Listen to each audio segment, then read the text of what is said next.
හරි. එහෙනම් දැන් අපේ කවුරුත් ළමයි එක්කම සම්බන්ධ වෙලා ඉන්නේ. පුතාට මාව හොඳින් ඇහෙනව නේද? දුල්සර පුතා හොඳින් ඇහෙනවද? ඔව් සර්. පුතේ කවුරු හරි කෙනෙක් කියන්නේ මගේ ශබ්දෙ හොඳින් ඇහෙනවද කියලා?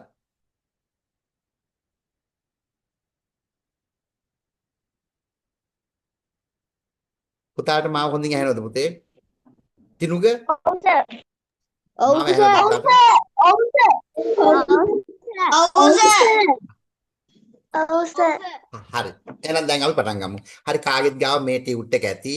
දැන් මේකේ අපි මේ ප්‍රශ්න ටික සාකච්ඡා කරන්න බලමු. ඒ වගේම අමතර කරුණු ලියා ගන්නත් පොඩි පොතක් සූදානම්ින් තියාගන්න.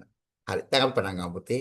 හරි. මේක අපේ තියෙන්නේ පළවෙනියටම ඡේද කොටසක් ගැන ඡේද කොටසක් සම්බන්ධයෙන් සාකච්ඡා කරන්න. බලන්න. දකුණු පළාතේ කොග්ගල ප්‍රසිද්ධියටපත් වූයේ එම ගම උපන් මහා ගත්කතුවරයෙකු නිසාය. දකුණු පළාත නේද? හරි. අපි දකුණු පළාත කිව්වොත් අපේ රට තුල ඉතාමත්ම වැදගත් වෙන පළාතක්. මේ දකුණු පළාතට අයිති වෙනවා ගාල්ල, මාතර සහ හම්බන්තොට කියන දිස්ත්‍රික්ක තුන. ගාල්ල, මාතර සහ හම්බන්තොට කියන දිස්ත්‍රික්ක තුන තමයි ওই දකුණු පළාතට අයිති වෙන්නේ. ඒ වගේම දකුණු පළාතේ අගනගරයේ විදිහට අපි සලකන්නේ ගාල්ල. දකුණු පළාතේ අගනගරයේ විදිහට අපි සලකන්නේ පුතේ ගාල්ල. ඒක නිසා මේ දකුණු පළාත අපේ රටේ ප්‍රධාන පළාතක් විදිහට සලකනවා. මේ දකුණු පළාතේ තමයි ඉපදුනේ ඔය කුමාරතුංග මුනිදාස මහත්මයාත් මාටින් වික්‍රමසිංහ මහත්මයාත් කියන ශ්‍රේෂ්ඨ කතුවරයන් දෙදෙනා නේද? හරි. ඒකෙන් මේ මාටින් වික්‍රමසිංහ මහත්මයා ගැන තමයි මේ ඡේදයෙන් කියවෙන්නේ. අනේ එම ගම උපන් මහා ගත් කතුවරයෙකු නිසාය. ගත් කතුවරයෙක් කියන්නේ පොත්පත් රචනා කරන කෙනාට. ඒ හෙළයේ මහා ගත්කරු. හෙළයේ මහා ගත්කරු. ඒක කියන්නේ එයාට කියන අන්වර්ථ නාමය. එහෙනම් විරුදාවලිය කියන එකට සමාන පදයක් තමයි පුතේ අන්වර්ථ නාමය. ඒ කියන්නේ යම්කිසි කෙනෙක් කරපු සේවයක් වෙනුවෙන් නේද සමාජීය වශයෙන් ලබා දෙන නමක් තමයි අන්වර්ථ නාමය කියලා කියන්නේ. ඒක නිසා හෙළයේ මහා ගත්කරු කියලා කියන්නේ ඒ මාටින් වික්‍රමසිංහ මහතාට ලබා දීපු අන්වර්ථ නාමය. නැත්නම් විරුදාවලිය. ඔයාලා ලියාගන්න නේද? විරුදාවලිය සමානයි අන්වර්ථ නාමය. විරුදාවලිය කියන එකට සමාන පදයක් තමයි අන්වර්ථ නාමය. ඔයාලා ඒක සටහන් කරගන්න පුතේ. විරුදාවලිය කියන එකට සමාන පදයක් තමයි අන්වර්ථ නාමය කියන එක. හරිද? හරි. ඒ වගේම එක එක පුද්ගලයන්ට විවිධ අන්වර්ථ නාම තියෙනවා. හරි. මට කියන්න බලන්න එහෙනම් හෙළයේ මහා ගාන්ධර්වයා කියන අන්වර්ථ නාමයෙන් හැඳින්වුවේ කවුද? දන්න කෙනෙක් කියන්න බලන්න. හෙළයේ මහා ගාන්ධර්වයා. කාටද පුතේ එහෙම කිව්වේ? W.D. අමරදේව මහතා. අන්න W.D. අමරදේව මහතාට තමයි හෙළයේ මහා ගාන්ධර්වයා කියලා කිව්වේ. හරි. එහෙනම් කැප්ටන් කූල් කියලා කිව්වේ කාටද? ආයතන රණතුංග. අර්ජුන රණතුංග මහතාට. හරි. ආසියාවේ රිදී සීනුව කියලා කිව්වේ කාටද? S.W.R.D. බණ්ඩාරනායක. SWRD බණ්ඩාරනායක මහතා නේද? හරි. ඒක ආසියාවේ කළු වෙළඹ කියලා කිව්වේ කාටද? සුසන්තිකා ජයසිංහ. සුසන්තිකා ජයසිංහ මහත්මියට නේද? මාස්ටර් බ්ලාස්ටර් කියලා හැඳින්වුවේ කාටද? සනත් ජයසූරිය. සනත් ජයසූරිය මහත්මයාට නේද?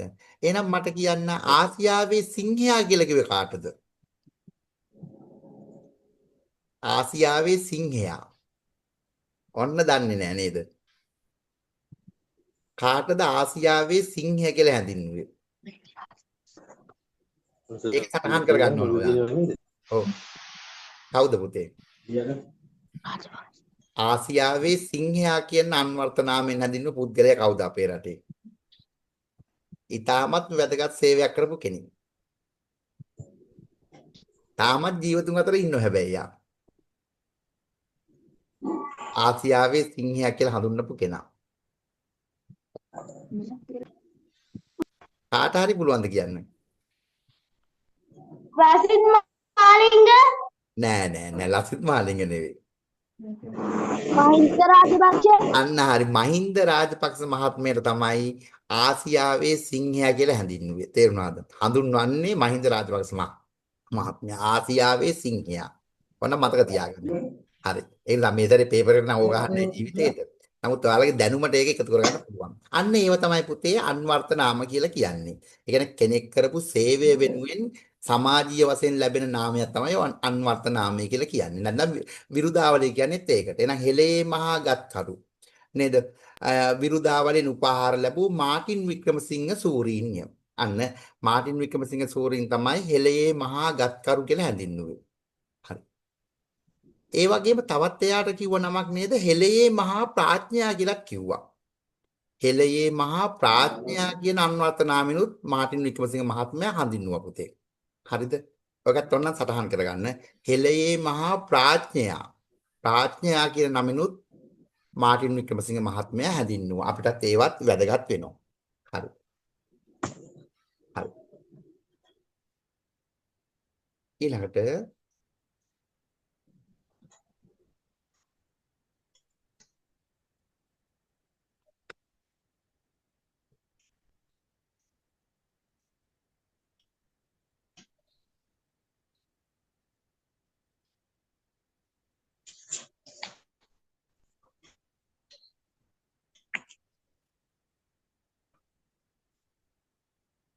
ඒ වගේම අපි මාටින් වික්‍රමසිංහ මහත්මයා ගැන කිව්වොත් පුතේ මෙන්න මේ කාරණා ටිකත් පොඩ්ඩක් ඔයාලා සටහන් කරගන්න. අපිට එතුමා ගැන ඇහුවොත් පුතේ එතුමා ඉපදිලා තියෙන්නේ 1890. පොඩ්ඩක් සටහන් කරගන්න පුතේ මාටින් වික්‍රමසිංහ මහත්මයාගේ උපන්දිනය 1890 මැයි 29. හරිද? පොඩ්ඩක් පුතාලේක සටහන් කරගන්න. 1890 මැයි 29. මම මේ කාරණාවට වඩා ටිකක් වැදගත් කාරණා ටිකක් කියලා දෙන්නම් පුතාලට. 1890 මැයි 29. එයා මරණයටපත් උනේ. එතුමා මරණයටපත් උනේ පුතේ 1890 හොඳද?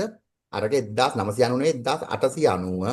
1890 මැයි 29. මරණයටපත් උනේ පුතේ 1976 ජූලි 23. 1976 ජූලි 23 තමයි මාටින් වික්‍රමසිංහ මහත්මයා මරණයටපත් උනේ. ඔව්. ඔව්.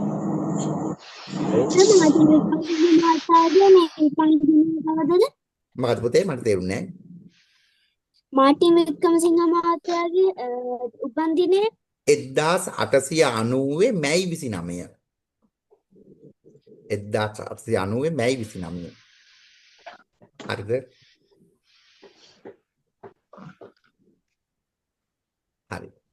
එයා ලියපු පළවෙනි පොත නෑ. එයා ලියපු පළමු නවකතාව වෙන්නේ පුතේ ලීලා කියන නවකතාව. ලියා ගන්න පුතේ ඒක. මාටින් වික්‍රමසිංහ මහතාගේ පළමු නවකතාව ලීලා. සර් ඔව්. ඔව් කියන්න පුතේ. මාටින් වික්‍රමසිංහ එතකොට මේ මැරුණේ කවදද? 1976 ජූලි 23. 1976 ජූලි 23. ඒ කියන්නේ 7/23. හරිද? හරි සර්. ඒ වගේම එයාගේ පළමු නවකතා පොත වෙන්නේ ලීලා. හරිද?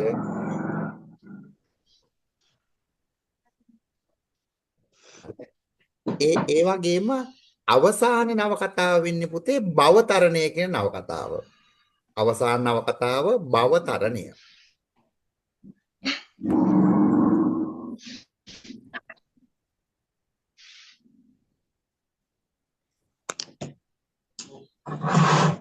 හරිද? සර් අවසාන නවකතාව වන්නේ මොකද්ද? අන්න භවතරණය. භවතරණය. මම ලියන්නද පුතාට ලියන්න බැරි නම්. භවතරණය.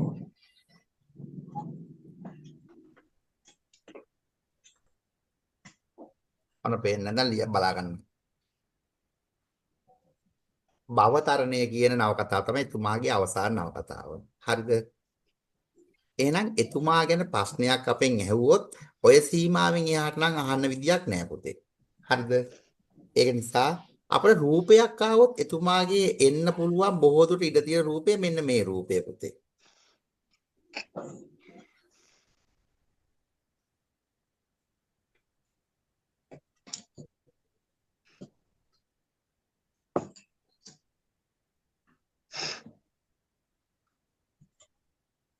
එතුමාගේ රූපයක් ආවොත් මෙන්න මේ රූපය තමයි බොහෝ විට එන්නේ. විභාගයට එන රූපය. රූපය හඳුනා ගන්න ආවොත් මෙන්න මේ රූපය පුතේ. පැහැදිලිද? හරිද? හොඳට බලා ගන්න. මම මේ කියන්නේ ගුරුවත් පොතේ තියෙන නිසා. හොඳ මෙන්න මේ රූපය තමයි රූපයක් දීලා හඳුනා ගන්න આવොත් මේ පුද්ගලයා කවුරුන්ද කියලා අන්න එහෙම આવොත් මාටින් වික්‍රමසිංහ මහත්මයා. පැහැදිලිද? මතක තියාගන්න මේ රූපය. හරිනේ? හරි. එහෙනම් අපි යමු ඊළඟට ඊළඟ කොටසට අපේ. හරි. එහෙනම් ඊළඟට පුතේ ඔයාලා මියුට් කරන් ඉන්න පුතේ. සමහර දරුවෝ මියුට් කරගෙන නැහැ. සද්ද ඇහෙන එක නේද? කරදරයක් වගේ පුතේ. හරි. ඊළඟට එහෙනම් අපි එතනින් ඉස්සරහට යමු. එතුමා පැරණි සිංහල ගමත් චාරිත්‍ර වාරිත්‍රත්. පැරණි සිංහල. ඒ කියන්නේ ඉපැරණි සිංහල ගම්මානත් චාරිත්‍ර වාරිත්‍ර. චාරිත්‍ර කියලා කියන්නේ කළ යුතු දේවල්. වාරිත්‍ර කියන්නේ නොකළ යුතු දේවල්. අපි සිරිත් විරිත් කියලා කියන්නේ. සිරිත් කියන්නේ කළ යුතු දේවල්.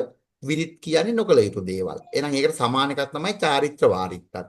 ගැමි කලාවත් විනිවිද දුටු මහා ප්‍රඥයෙකි.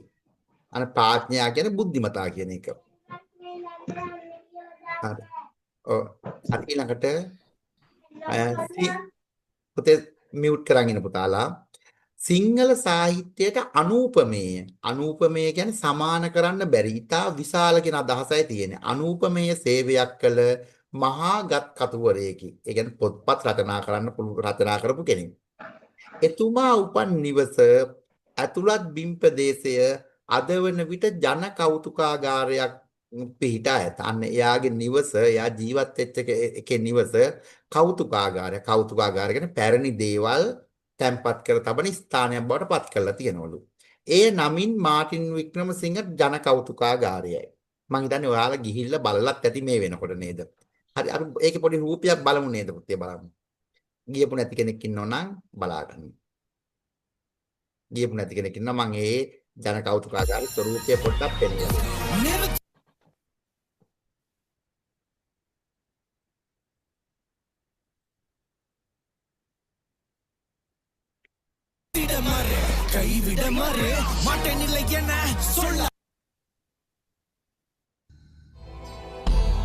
මේ තියෙන්නේ මාටින් වික්‍රමසිංහ මහත්මයාගේ ජන කෞතුකාගාරයේ ස්වරූපය. ඔව්. හරි.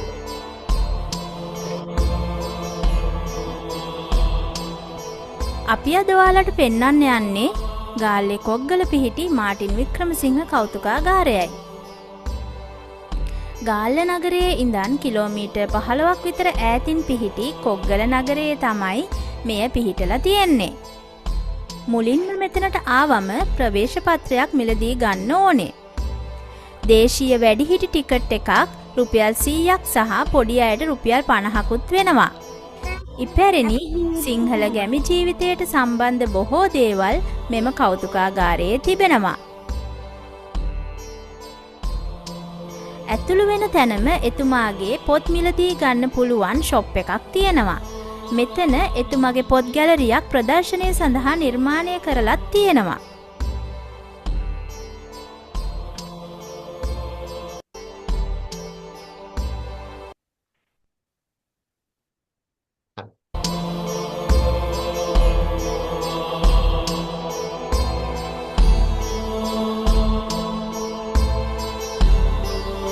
හරි. අපිට පුතේ එහෙම වැඩි වෙලාවක් බලන්න වෙලාවක් නැහැ. අපි ඒක නිසා අන්න එක තමයි පුතේ මේ මාටින් වික්‍රමසිංහ මහත්මයාගේ ජන කෞතුකාගාරයේ ස්වරූපය තමයි මම ඔයාලට පෙන්වුවේ. ඔයාලා ගිහිල්ලා බලලත් ඇති මේ ඉස්කෝලවලින් විනෝද චාරිකා යනකොට. හරි දැන් අපි මේකේ ප්‍රශ්න වලට යමු පුතේ. ඡේදයේ කියවෙන මහා ගත් කතුවරයාගේ නම කුමක්ද? එහෙනම් ඒ ගත් කතුවරයාගේ නම මොකද? මාටින් වික්‍රමසිංහ. සූරීන් කෑලි මොකුත් නැහැ. මෙන්න මේක විතරයි ලියවෙන්න ඕනේ. මාටින් වික්‍රමසිංහ. මහතා අරමේ මොකුල් ලියන්න යන්න එපා. ඡේදයේ තියෙන කොටස ඒ විදිහටම ලියන්න පුතේ. ඡේදේ මහතා කියලා නෑනේ. මාටින් වික්‍රමසිංහ කියලා තමයි තියෙන්නේ. සූරීන් ඕනෙත් නෑ. උත්තරය මාටින් වික්‍රමසිංහ. හරියට ලියන්න අල්රා යන්නක් එනවා. ඒ විදිහට ලියවෙන්න ඕන පුතේ. නැතුව ලිව්වොත් ඔක වැරදිනවා. මාටින් වික්‍රමසිංහ.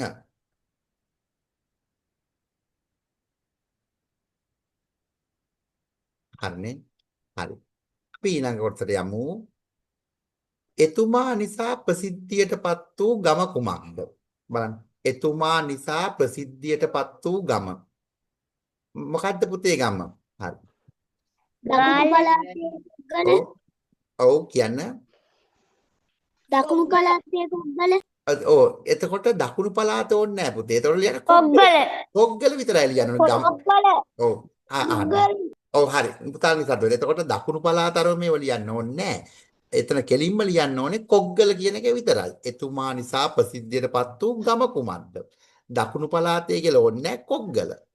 කෙලින්ම උත්තරේ ලියන්න කොග්ගල කියලා. ඍජු උත්තරේම ලියන්න විභාගෙදී.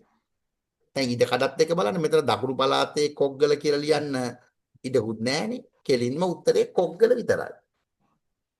කොග්ගල කියලා ඔහම ලියන්න එච්චරයි පුතේ. හරි. කොග්ගල. එතුමා හැඳින්වූ අන්වර්ථ නාමය. අන්වර්ථ නාමය කියන්නේ පුතේ ওই විරුදාවලිය කියන එක. මම දැන් කියලා දුන්නානේ. එහෙනම් මොකද්ද? හෙළයේ මහා ගත්කරු. එහෙනම් ලියන්න පුතේ හෙළයේ මහා ගත්කරු. හෙළයේ මහා ගත්කරු. ඒ අකුරු ඒ විදිහටම ලියන්න. වෙනත් කරලා ලියන්න යන්න එපා. හෙළයේ මහා ගත්කරු. ගත්කරු. යුගල උඩුකමා දැම්මත් ගැටලුවක් නැහැ. නොදැම්මත් ප්‍රශ්නයක් නැහැ පුතේ. ඒ දෙකම එතන බලන්නේ නැහැ.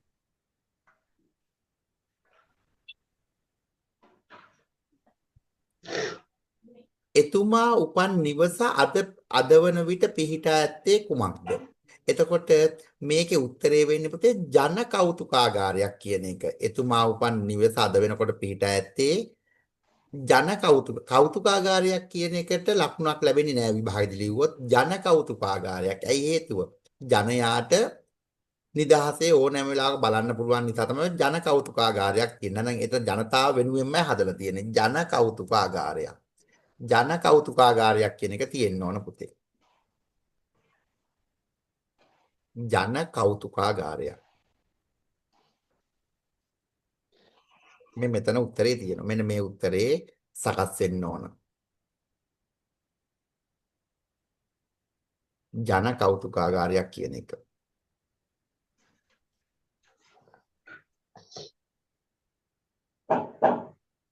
හරි. ඊළඟට අංක 5 එතුමා විනිවිද දුටු දේවල් මොනවාද? එතුමා විනිවිද දුටු දේවල්. හරි. එතුමා පැරණි සිංහල ගමත් චාරිත්‍ර වාරිත්‍රත් ගැමි කලාවත් විනිවිද දුටු මහා ප්‍රඥයෙකි. එහෙනම් උත්තරේ වෙන්න ඕනේ පැරණි සිංහල ගමත් චාරිත්‍ර වාරිත්‍රත් ගැමි කලාවත් කියන එක. මෙන්න මේ මම highlight කරන වාක්‍යය ඒ විදිහටම ලියන්න ක්‍රමාවත් ඒව භාවිතා කරන්න.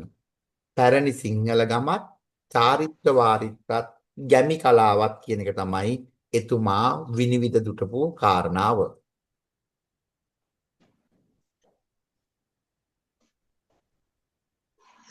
සිංහල ගමත් පුතේ මියුට් කරන් ඉන්න පුතාලා. පැරණි සිංහල ගමත් චාරිත්‍ර වාරිත්‍රත් ගැමි කලාවත් කියන එක.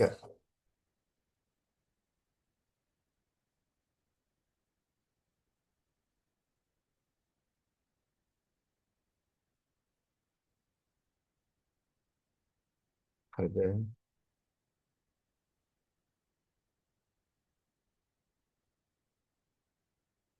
හරි. ලේඛකයෙකු යන්න ඡේදයේ සඳහන් වන ආකාරය ලියන්න. ලේඛකය කියන්නේ පොත්පත් රචනා කරන්නා. එහෙනම් ලේඛකයෙකු කියන එක ඡේදයේ සඳහන් වෙලා තියෙන්නේ කොහොමද? ලේඛකයෙක් කියන එක ඡේදයේ සඳහන් වෙලා තියෙන්නේ ගත් කතුවරයෙකු කියන එක. පොත්පත් රචනා කරන්නාට කියන සමාන පදයක් තමයි ගත් කතුවරයෙකු කියන එක. එහෙනම් ඒකට වෙන්නේ ලේඛකයෙකු යන්න ඡේදයේ සඳහන් වෙලා තියෙන්නේ ගත් කතුවරයෙකු කියන එකයි. ගත් කතුවරයෙකු. මේ highlight කරලා තියෙන එක ලියන්න පුතේ. ගත් කතුවරයෙකු.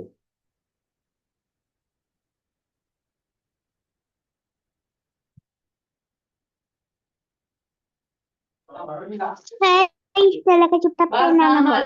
ඔබ පුතේ මොකද්ද? ඔව් කියන්න. හරි. එහෙනම් ඊළඟ එක අංක 7 සිරිත් විරිත් යන්නට සමාන යෙදුමක් ඡේදයෙන් සොයා ලියන්න. සිරිත් කියන්නේ පුතේ කළ යුතු දේවල්, විරිත් කියන්නේ නොකළ යුතු දේවල්. හරිද? එහෙනම් සිරිත් විරිත් කියන එකට සමාන පදයක් තමයි චාරිත්‍ර වාරිත්‍ර. චාරිත්‍ර කියන්නේ කළ යුතු දේවල්, වාරිත්‍ර කියන්නේ නොකළ යුතු දේවල්. එහෙනම් මෙන්න මේකයි උත්තරය. සිරිත් විරිත් කියන එකට සමාන පදය චාරිත්‍ර වාරිත්‍ර කියන එක.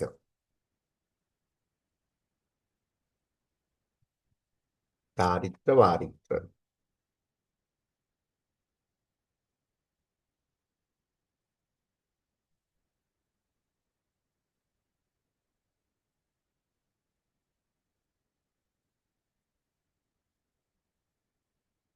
හරිද?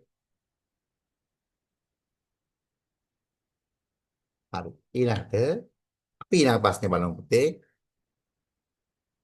හරි. නූතන යන වචනයේ විරුද්ධ පදයේ ඡේදයේ ඇත. එය කුමක්ද? නූතන කියන්නේ නවීන කියන එක, අලුත් කියන එක, නවීන කාලයට ගැලපෙනවයි කියන එක. එහෙනම් නූතන කියන එකේ විරුද්ධ වචනය වෙන්නේ පුතේ පැරණි. මෙන්න මේක. පැරණි. ඡේදයේ තියෙන්නේ පැරණි. නූතන කිය හරිම විරුද්ධ වචනේ පෞරාණික කියන එක. නමුත් මෙතන පැරණි කියන එක ගැලපෙනවා. මේකේ තියෙන විදියට. උත්තරය පැරණි.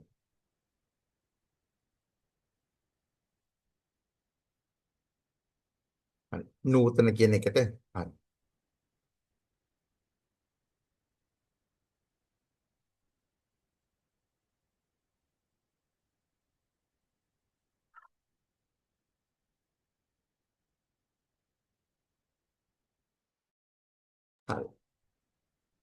ඊළඟට අපට තියෙන්නේ පරිසරයේ කාරණා ටිකක් පුතේ නේද? ගමනාගමන පාඩමට සම්බන්ධ වෙන ප්‍රශ්න කිහිපයක් තියෙන්නේ.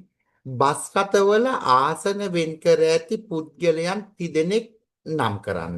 බස් රථවල ආසන පුතේ නිසද්දව ඉන්න. බස් රථවල ආසන වෙන් කර ඇති පුද්ගලයන් තිදෙනෙක්. අපි බස් රථයක් ගත්තොත් පුතේ පොඩ්ඩක් ඉන්න මම එක පෙන්නන්නම් ඔයාලට.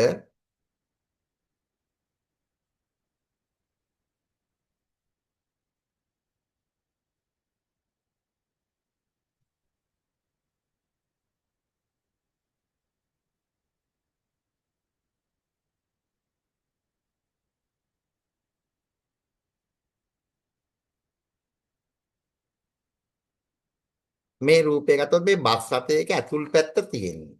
හරිද පුතේ? මම මේ වාරමේ කියලා දෙන්න ඕන නිසා මම මේක සූදානම් කරගත්තා. මේ බස් රථයක ඇතුල් පැත්ත. මෙන්න මේ ඇතුල් පැත්තේ මෙන්න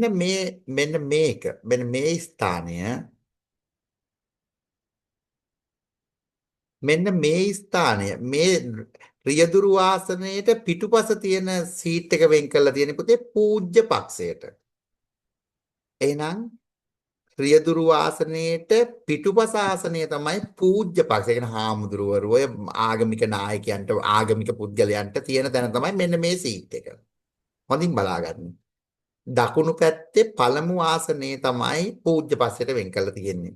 ඊට පස්සේ වම් පැත්තේ තියෙන පළවෙනි ආසනය මෙන්න මේ ආසනය වෙන් කරලා තියෙන්නේ කාටද පුතේ? මෙන්න මේ ආසනය වෙන් කරලා තියෙනවා. ඔයාලට පේනවා ඇති මේ මම පෙන්නන දේ. තිනුග මේ ආසනය වෙන් කළ දෙන කාටද? නෑ ගැබිනි මාතාවන්ට වෙන් කළ තියෙන මේ ආසනය නේද පුතේ? මේකනේ ගැබිනි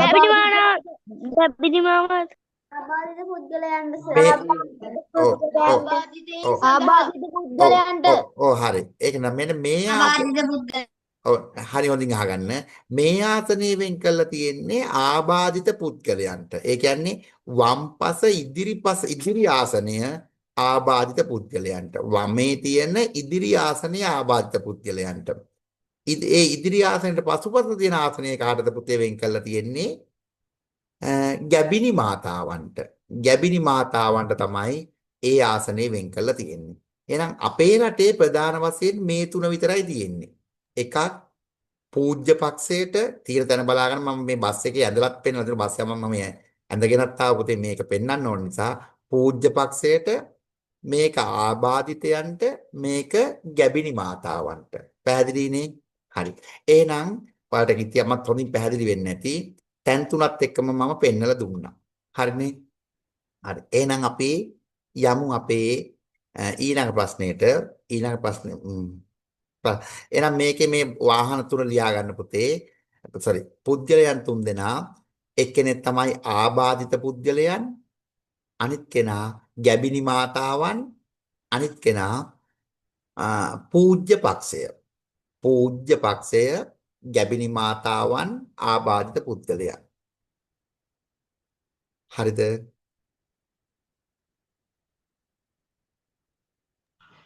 සර් චුට්ටක් ඉන්න. ඉක්මනට ලියා ගන්න ගැබිනි මාතාව මෙතන පූජ්‍ය පක්ෂය ගැබිනි මාතාවන් ආබාධිත පුද්ගලයන්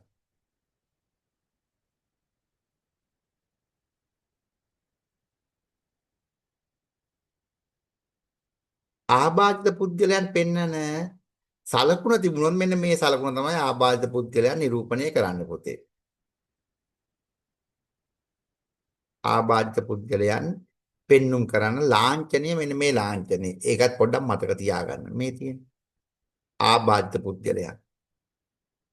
නිල් පාට පසුබිමේ සුදු පාටින් තමයි යෝක ඇඳලා තියෙන්නේ. ආබාධිත පුද්ගලයන්. රෝද පුටුවක් තියෙනවා. හරි. දැන් ඒක හොඳට ප්‍රමාණවත් ඇති. හරි. එහෙනම් අපි යමු අපේ ඊළඟ කොටසට. විවිධ සංඥා ලාම්පුවා ඊට අදාළ විශේෂ හඬවල් සමගින් මහා මාර්ගයේ ධාවනය විය හැකි වාහන වර්ග දෙකක් ලියන්න. අන්න කියනව නේද? විවිධ සංඥා ලාම්පු හා ඊට අදාළ විශේෂ හඬවල් සමගින් මහා මාර්ගයේ ධාවනය කළ හැකි වාහන වර්ග දෙකක්.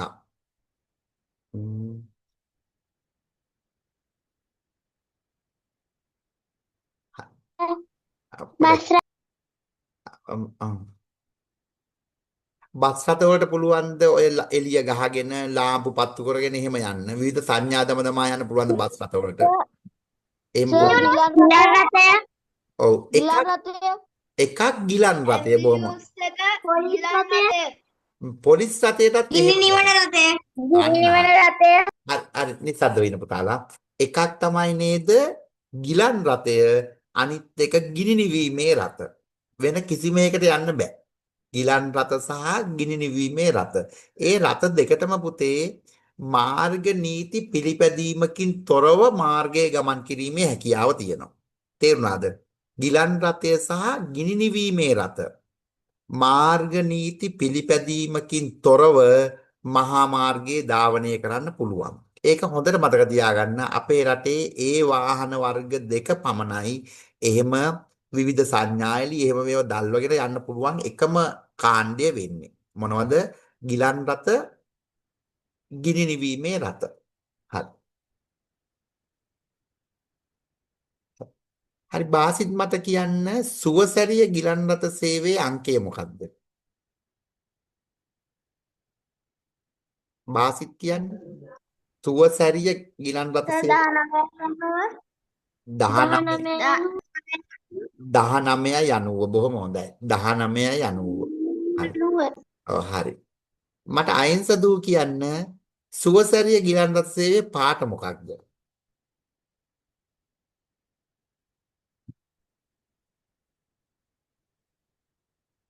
මයික් එක ඔන් කරලා කියන්න. ඔයා මයික් එක මියුට් ඔව්. ඔව්. කොළ සුදු. ඔව් ප්‍රධාන පාට වෙන්නේ කොළ පාට පුතේ නේද? අර ඒ සුදු පාට වෑන් එකේ ඉතුරු වෙලා තියෙන එක. ඒකේ කොළ පාට තමයි පුතේ ප්‍රධාන නේද? පාට වෙන්නේ. සුවසැරිය ගිලන් රථ සේවය. හරි. සුවසැරිය ගිලන් රථ සේවය මම මේක උගන්වලා තියෙනවා.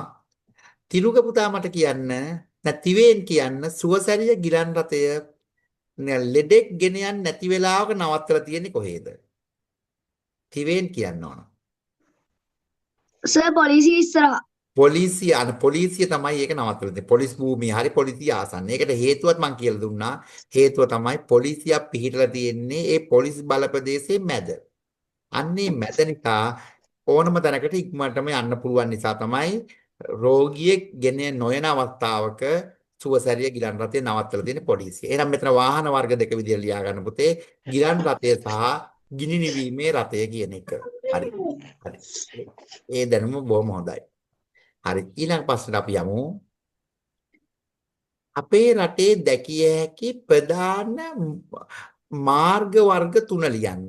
අපේ රටේ තියෙන ප්‍රධාන මාර්ග වර්ග තුන. හරි. යනුද මොකද්ද ප්‍රධාන මාර්ග වර්ග තුන? යනුද පුතා?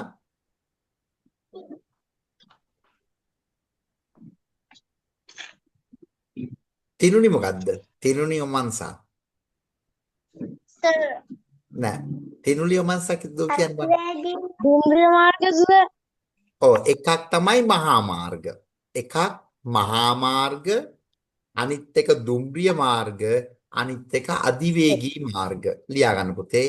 එක වර්ගයක් මහා මාර්ග, මහා මාර්ග, මහා මාර්ග, අනිත් එක දුම්රිය මාර්ග,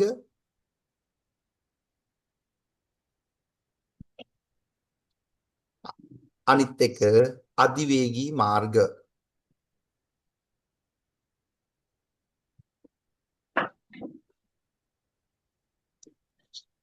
අධිවේගී මාර්ග. මහා මාර්ග, දුම්රිය මාර්ග සහ අධිවේගී මාර්ග.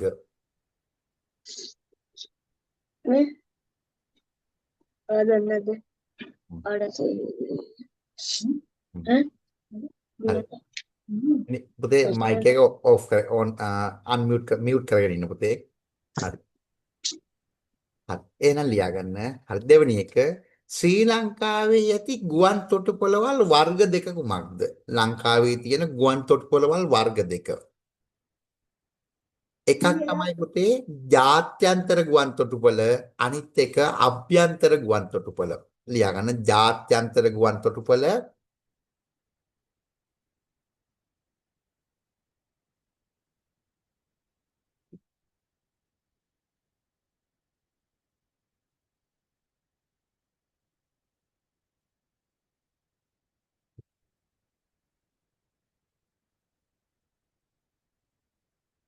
ජාත්‍යන්තර ගුවන් තොටුපළ, අනිත් එක අභ්‍යන්තර ගුවන් තොටුපළ.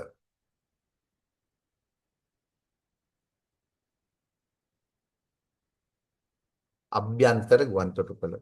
ජාත්‍යන්තර ගුවන් තොටුපළ කියලා කියන්නේ පුතේ විදේශ රටවල එන ගුවන් යානා ගොඩ බස්සන තැනට අපි කියනවා ජාත්‍යන්තර ගුවන් තොටුපළක් කියලා. ඒකනේ අපි කියන්නේ කටුනායක, බණ්ඩාරනායක ජාත්‍යන්තර ගුවන් තොටුපළ කියලා. මත්තල ජාත්‍යන්තර ගුවන් තොටුපළ කියලා අපි කියනවනේ.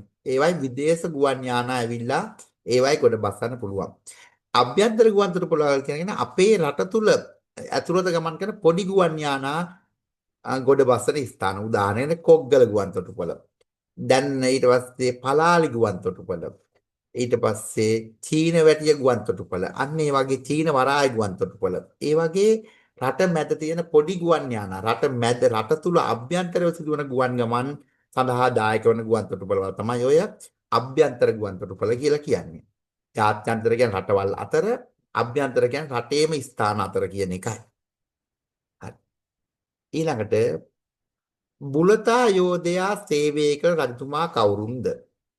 බුලතා යෝධයා. බුලතා යෝධයා සේවය කරේ පුතේ දුටු ගැමුණු රජතුමාට. හැබැයි එයා දසමහා යෝධයන්ගෙන් කෙනෙක් නෙවෙයි. එයා සේවය කරේ දුටු ගැමුණු රජතුමාට. නමුත් දසමහා යෝධයන්ගෙන් කෙනෙක් විදිහට සලකන්නේ නැහැ. හරි.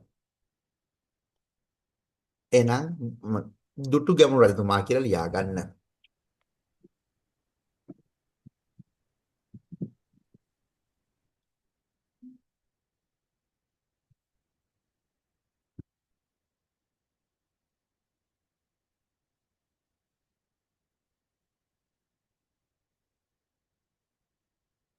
දුටු ගැමුණු රජතුමා.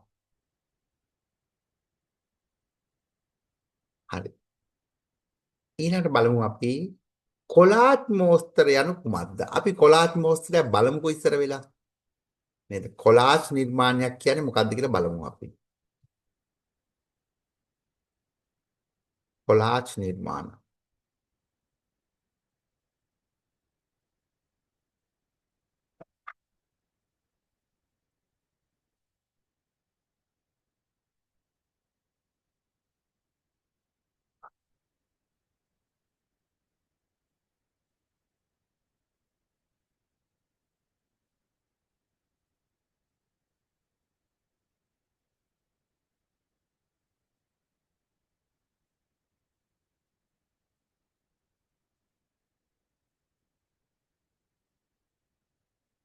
කොලාජ් නිර්මාණ කියන්නේ මෙන්න මේ වගේ නේද? කොලාජ් නිර්මාණ කියන්නේ මෙන්න මේ වගේ කොළ කෑලි තියෙන. කොළ කෑලි යලවල කරන නිර්මාණ අපි කියන කොලාජ් නිර්මාණ. මොන බලන්න කොලාජ් නිර්මාණයක්.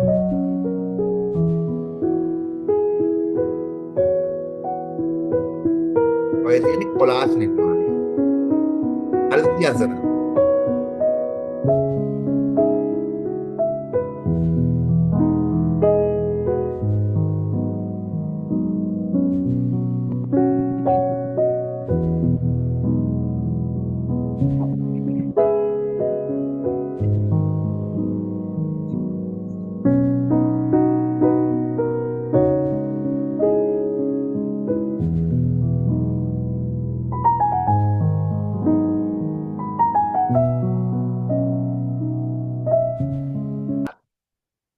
එහෙනම් දැන් තේරුණානේ පුතාට නේද? එහෙනම් කොලාජ් නිර්මාණ කියන එක ලියා ගන්න කොළ කෑලි අලවා කරනු ලබන නිර්මාණ.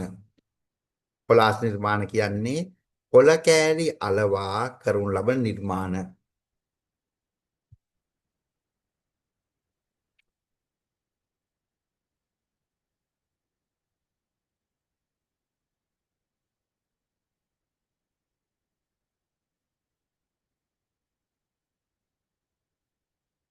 කොළ කෑලි අලවා කරනු ලබන නිර්මාණ. කොලාජ් නිර්මාණ.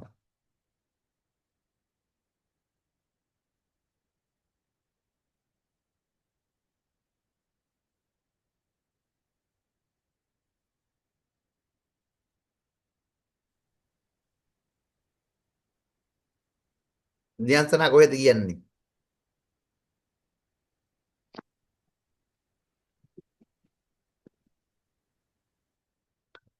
ඊට පස්සේ නෙලීම යනු. නෙලීම කියලා කියන්නේ පුතේ කොටස් ඉවත් කරනු ලබන නිර්මාණ. නේද? කිසියම් දෙයකින් කොටස් ඉවත් කරන නිර්මාණ වලට කියනවා අපි නෙලීම කියලා. පැහැදිලිද? දැන් ගලකින් වගේ බුදුරුවක් මතු කරගන්න එක අපි කියන්නේ නෙලීමක්. කියන්නේ ගලේ කොටස් ඉවත් කළායි ඒක කරන්නේ. එහෙනම් ලියන්න නෙලීම කියලා කියන්නේ කොටස් ඉවත් කරනු ලබන නිර්මාණ. කොලාජ් මෝස්තර කියන්නේ මොකක්ද? කොළ කෑලි අලවා කරනු ලබන නිර්මාණ. කොලාජ් මෝස්තර කියන්නේ කොළ කෑලි අලවා කරනු ලබන නිර්මාණ. නෙලීම කියලා කියන්නේ කොටස් ඉවත් සිදු කරනු ලබන නිර්මාණ. කොළ කෑලි අලවා කොළ කෑලි අලවා කරනු ලබන නිර්මාණ කොලාස් නිර්මාණ. කොළ කෑලි අලවා කරනු ලබන නිර්මාණ.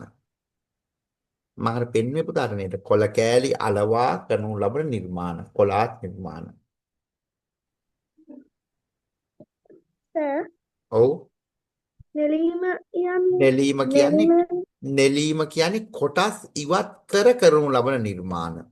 දැන් ගලකින් කොටස් ටිකක් ඉවත් කළ රූපයක් මතු කර ගන්නවා නම් ඒක නෙලීමක්. කොටස් ඉවත් කරනු ලබන නිර්මාණ.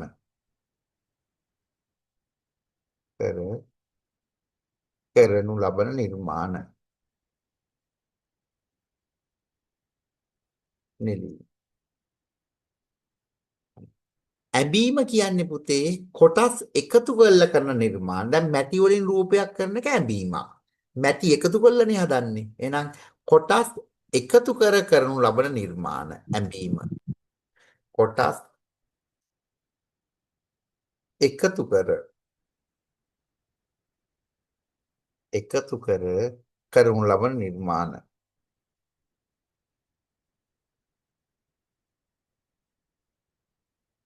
ඒකෙදි කරන්නේ කෑලි එකතු කරලායි හදන්නේ. උදාහරණයක් විදිහට මැටි වලින් හදනවා. ක්ලේ වලින් හදනු නේද? ක්ලේ කියන්නේ මැටිම තමයි නේද? ඒකෙන් හදන විවිධ රූප එතකොට කෑලි කෑලි එකතු කරලා හදන ඒවා. ඒවට අපි කියනවා ඇඹීම කියලා.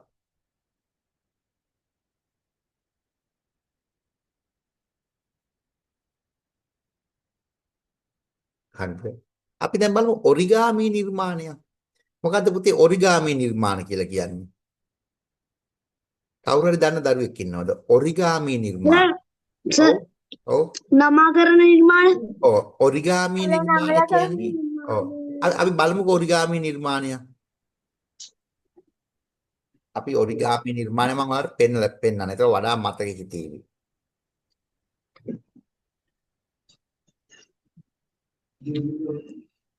මෙන්න මේ වගේ තමයි ඔරිගාමි නිර්මාණ කියලා කියන්නේ.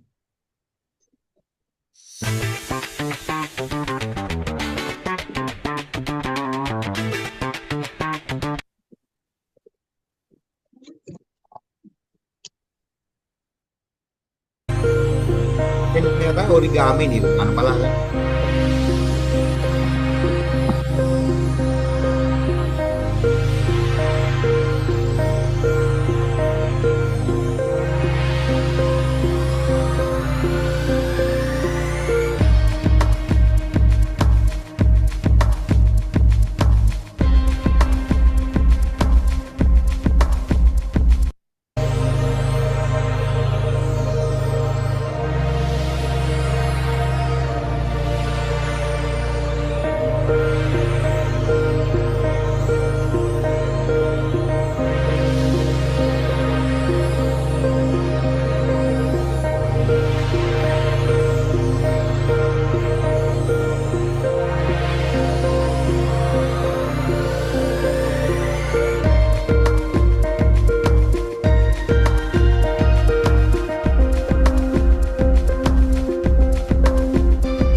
හරි. එහෙනම් පුතාට පේන්නේ නැති නේද? කඩදාසි කොලයක් අරගෙන ඒක කඩදාසි කොලේ නමලා තමයි කරන්නේ. කපන්නේ අරම මුකුත් කරන්නේ නැහැ.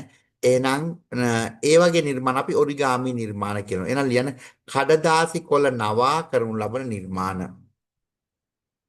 කඩදාසියේ මොනවාරි කොල නවා කරනු ලබන නිර්මාණ. කොල නවා කරනු ලබන නිර්මාණ. කඩදාසි කොල නවා කරනු ලබන නිර්මාණ. සර් ඔව්. ඇඹීම යනු මොකද්ද? ඇඹීම කියන්නේ කොටස් එකතු කර කරනු ලබන නිර්මාණ. මේ ලියලා තියෙනවනේ මම.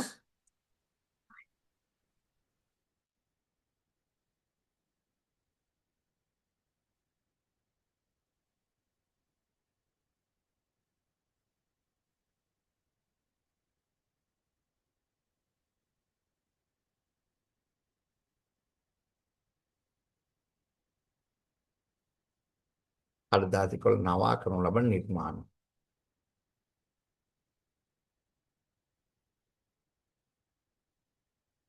හරි.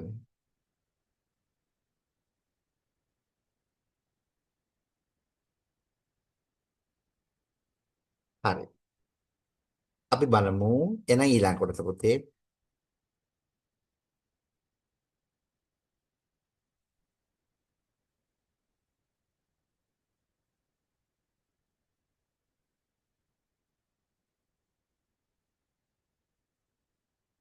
හරි මේක තුන් සිංහලේ රජකම් කළ රජවරු තිබෙනවා. ඊටාත්ම අපිට ප්‍රයෝජනවත් වෙන කොටසක් පුතේ. මේකෙන් හුඟ දවසකින් අපේ ප්‍රශ්නයක් අහලා තිබුණේ නැහැ.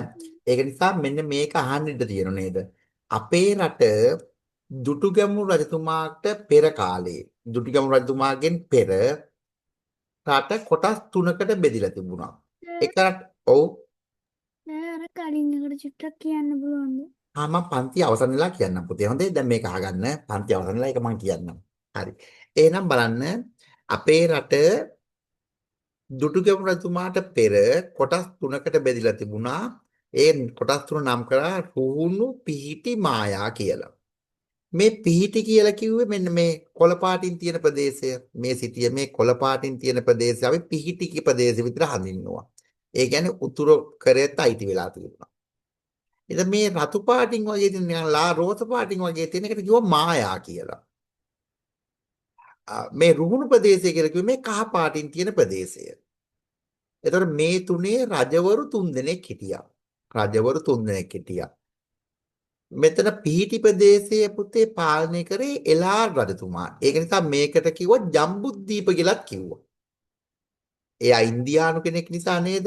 ඒ පිහිටි ප්‍රදේශය හඳුන්වපු එක නමක් තමයි ජම්බුද්දීප කියන එක. ඊට පස්සේ මායා කියන රට හැඳින්නුවා පුතේ සියල දීප කියලා. එහෙනම් පිහිටි තමයි හැඳින්නුවේ ජම්බුද්දීප කියලා. මායා තමයි හැඳින්නුවේ සියල දීප කියලා. හරිද? ඒ වගේම රුහුණු ප්‍රදේශය හැඳින්නුවේ ලංකාදීප කියලා. දැන් රුහුණු ප්‍රදේශයට කියපු අනිත් නමක් තමයි පුතේ ලංකාදීප. මායා ප්‍රදේශයට කියපු අනිත් තමයි සියලදීප. පිහිටි ප්‍රදේශයට කිව්වේ ජම්බුද්දීප කියලා. හරි. මේකේ හිටිය රජවරු 3 දෙනෙක්.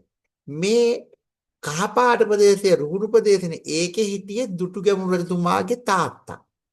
දුටුගැමුණු රජතුමාගේ තාත්තා තමයි කාවන්තිස්ස රජතුමා. කවුද?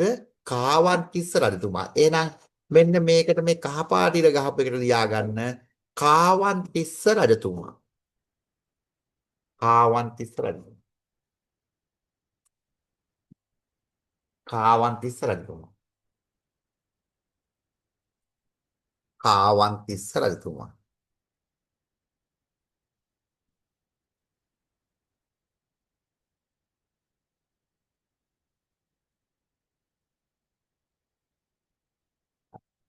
කාවන්තිස්ස රජතුමා.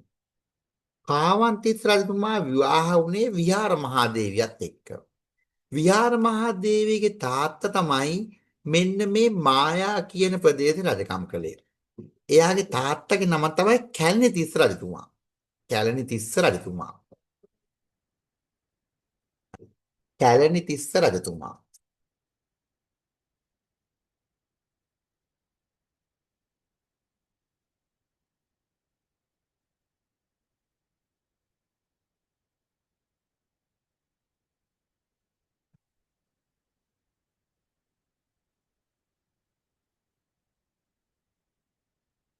කැලණිතිස්ස රජතුමා තමයි පුතේ මේක රජකම්. ඒ කියන්නේ විහාර මහාදේවියගේ තාත්තා. නැත්නම් දුටුගැමුණු රජතුමාගේ සීයා. දුටුගැමුණු රජතුමාගේ සීයා තමයි කැලණිතිස්ස රජතුමා කියන්නේ. මේ පීටි ප්‍රදේශයේ රජකම් කළේ එලාර කියන රජතුමා. එලාර. එලාර.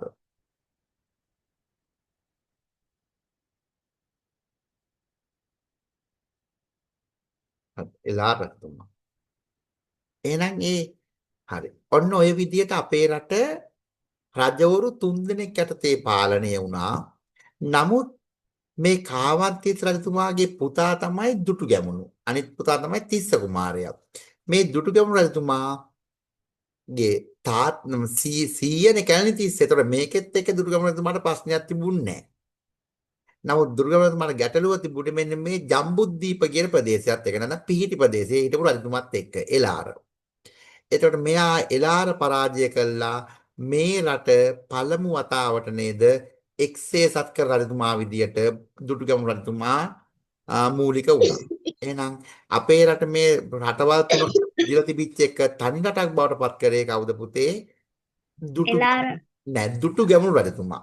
නේ මේ රටවල් තුන එක රටක් බවට පත් කරේ පුතේ දුටුගැමුණු රජතුමා. පැහැදිලිද? හරි. එහෙනම් අන්නේ රජවරු 3 දෙනා ගැන අපිට ඉතාමත්ම හොඳින්ම අවශ්‍ය වෙනවා පුතේ. මොකද දන්නවද? ඒකෙන් හුඟ කාලෙකින් ප්‍රශ්නයක් අහලා තියෙන්නේ නැති නිසා. හොඳ අවධානයෙන් ඉන්න. පැහැදිලිද?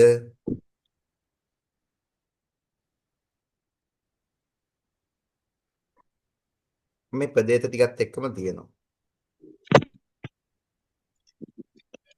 රුහුණු පිහිටි මායා.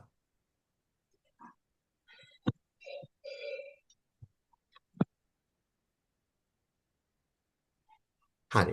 එහෙනම් ඒක ප්‍රමාණවත්. අපි යමු ඊළඟ කොටසට පුතේ.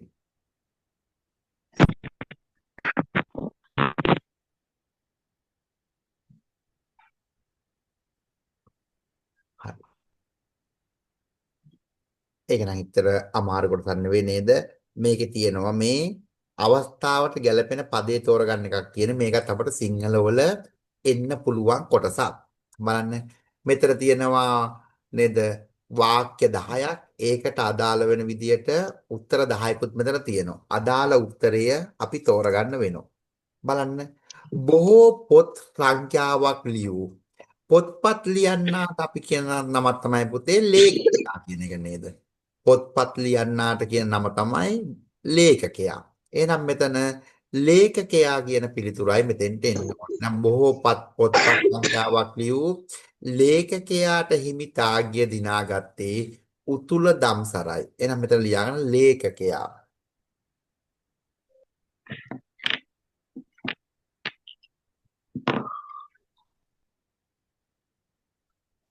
ලේඛකයාට. හරි.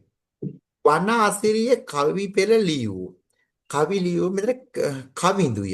එතන කවිඳු කියන්නේ පුතේ පිරිමි කෙනෙක් නේද? කවිඳු කියන්නේ පිරිමි කෙනෙක්. එහෙනම් කවි ලියන පිරිමි කෙනාට කියන්නේ පුතේ කමරද කවියා කියලා. එහෙනම් මෙතෙන්ට එන්න ඕනේ කවියා. කවි ලියන පිරිමි කෙනාට කියන අපි කවියා කියලා. එහෙනම් කවියා වන අසිරිය කවි පෙළ ලියූ කවියා වන්නේ කවිඳුය. හරි. අංක 3 දිනපතා පුවත්පත් වලට ලිපි ලිවීම පුරුද්දක් කරගත්තාය. ගත්තාය කියලා આવොත් ඒක ස්ත්‍රී ලිංගයක් නේද? ස්ත්‍රී ලිංග ආඛ්‍යාතයක් එන්න ඕනේ. සෝරි ස්ත්‍රී ලිංග ආඛ්‍යාතයක් එනනම් මේක කරන්නත් ඕනේ කාන්තාවක්. එහෙනම් අපිට දාන්න පුළුවන් නේද පොත්පත් ලියන කෙනාට ලිපි ලියන පොත්පත් ලියන කෙනා ලේඛිකාව. ලේඛිකාව.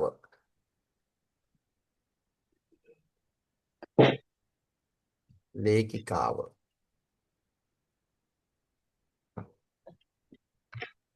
හරි ඊට පස්සේ කාව්‍යා නෙත්මිනිගේ කවිය ඊතා මනරම්‍යයි. කාව්‍යා නෙත්මිනි කියන්නේ ස්ත්‍රීලිංග පදයක්. කාව්‍යා නෙත්මිනි ස්ත්‍රීලිංග පදයක්. එතකොට කවි ලියන ස්ත්‍රීලිංග පදේ වෙන්නේ පුතේ මොකද්ද? උක්තය වෙන්නේ කිවිදිය. එහෙනම් මෙතෙන්ට එන්න ඕනේ කිවිදිය. කිවිදිය. මෙතන සංඥකයක් එන්න ඕනේ. දයන්නට සංඥක පදයක් එන්න ඕනේ පුතේ. හොඳේ. දයන්න සංඥක දයන්න එන්න ඕනේ. කිවිදිය. මේ යට තියෙන්නේ. යට අවසාන එක. කිවිදිය.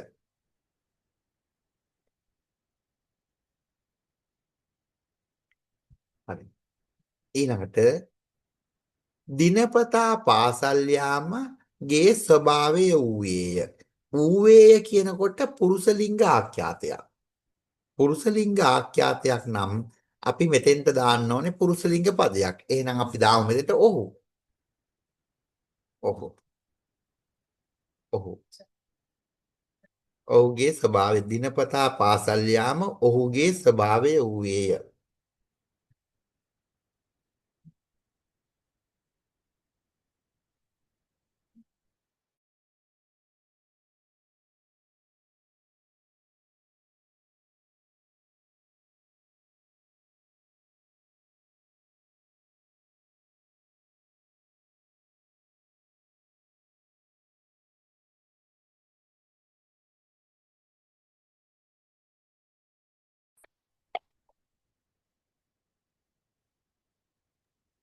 ඔහුගේ ස්වභාවය වූයේය. ඔබ ඉක්මන් කර පැමිණෙන්නේයි මව පැවසුවාය. එහෙනම් අපි මොකද්ද මේකට දාන්න ඕනේ නේද? අපි දරුවා ඔබ ඉක්මන් කර පැමිණෙන්නේයි මව පැවසුවාය. අපි දරුවා කියන එක දාමු.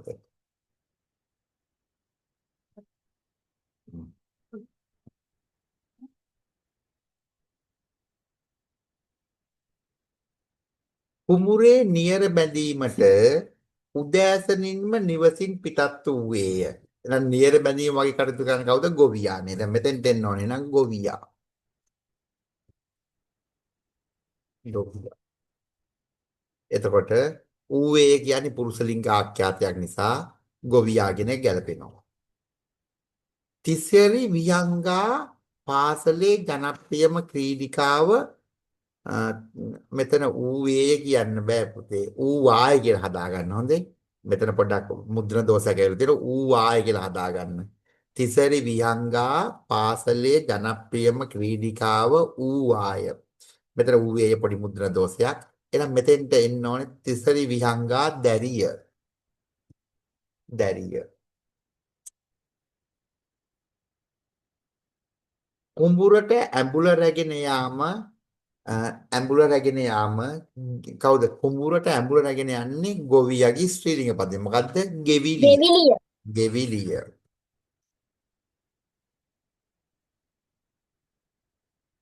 ගෙවිලිය ගේ සිරිතකි එහෙනම් අපිට අවසාන ඉතුරු වෙලා තියෙන්නේ ඇය කියන එක ඇය ගුරුවරුන්ට කීකරු දැරියක් වූවාය එහෙනම් මෙතෙන්ට එන්නේ ඇය ගුරුවරුන්ට කීකරු දැරියක් වූවාය හරිද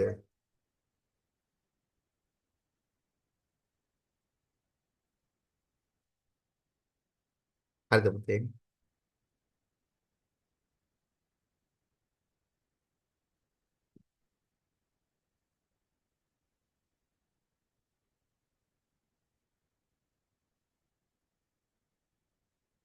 හරි.